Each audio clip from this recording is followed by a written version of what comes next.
Bonjour à tous et bienvenue dans Breaking Cash, le podcast de Veracash qui vous explique en 5 minutes l'économie et le monde qui nous entoure. Aujourd'hui, on parle d'un actif qui a traversé les siècles et qui reste en 2025 une protection essentielle contre l'instabilité économique, c'est l'or. Pourquoi est-il considéré comme une valeur refuge? Comment peut-il protéger votre patrimoine? Voici les 7 bonnes raisons d'investir dans l'or et c'est le nouvel épisode de Breaking Cash. Breaking Cash, un podcast Veracash. Mathieu de Vos-Savaros.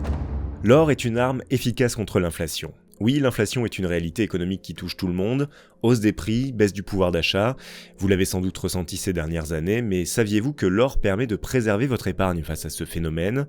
Prenons l'exemple de 2022, alors que l'inflation battait des records, le prix de l'once en euros a augmenté de 6%, autrement dit, ceux qui avaient de l'or ont pu maintenir leur pouvoir d'achat pendant que la monnaie fiduciaire perdait de la valeur. Cette résistance à l'inflation fait de l'or un actif particulièrement intéressant pour les investisseurs soucieux de protéger leur patrimoine. C'est un rempart en temps de crise économique et géopolitique. L'or ne se contente pas de lutter contre l'inflation, il joue également un rôle crucial en période de crise internationale.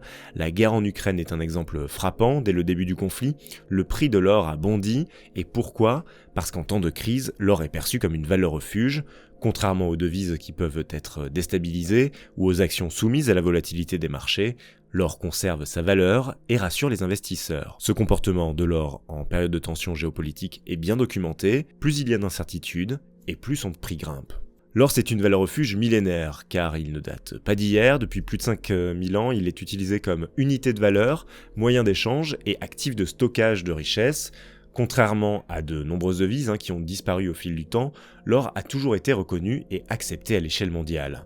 L'histoire montre que l'or a survécu à toutes les crises économiques, les effondrements monétaires et les guerres, il ne dépend d'aucun gouvernement, d'aucune banque centrale et ne peut être imprimé à l'infini. En d'autres termes, il est l'un des rares actifs à offrir une sécurité à long terme. C'est un outil de diversification efficace car l'une des règles fondamentales de l'investissement est la diversification.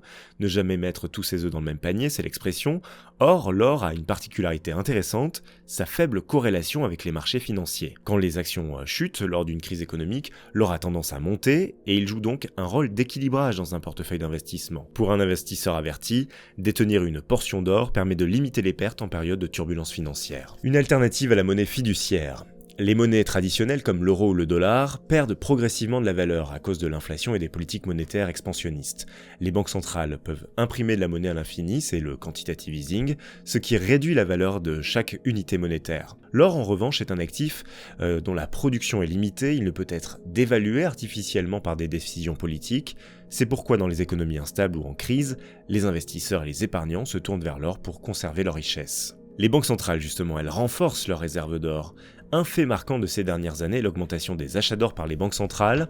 En 2022, elles ont acheté des quantités records de métal jaune, renforçant leurs réserves face à l'incertitude économique mondiale. Si les plus grandes institutions financières considèrent l'or comme un actif stratégique, c'est un signal fort pour les investisseurs particuliers, car cela confirme que l'or reste un pilier de stabilité dans un monde économique de plus en plus imprévisible. Enfin, une demande mondiale en constante augmentation. L'un des moteurs de la hausse du prix de l'or, c'est la demande mondiale croissante, en particulier des pays comme la Chine ou l'Inde qui représentent à eux seuls plus de 50% de la demande mondiale. Que ce soit sous forme d'investissement ou de bijoux, l'or occupe une place centrale dans la culture et l'épargne de millions de personnes. Avec une population mondiale en croissance et une offre limitée, la pression sur le marché de l'or reste forte, soutenant ainsi sa valeur à long terme. L'or est bien plus qu'un simple métal précieux, c'est un rempart contre l'inflation, une protection en cas de crise, un outil de diversification et une alternative à la monnaie fiduciaire. Ajoutez à cela, il est plébiscité par les banques centrales et porté par une demande mondiale toujours plus forte. Merci d'avoir suivi cet épisode de Breaking Cash spécial Semaine de l'éducation financière, j'espère qu'il vous a plu, commentez-le, partagez-le et abonnez-vous à notre chaîne, à très bientôt pour un nouvel épisode.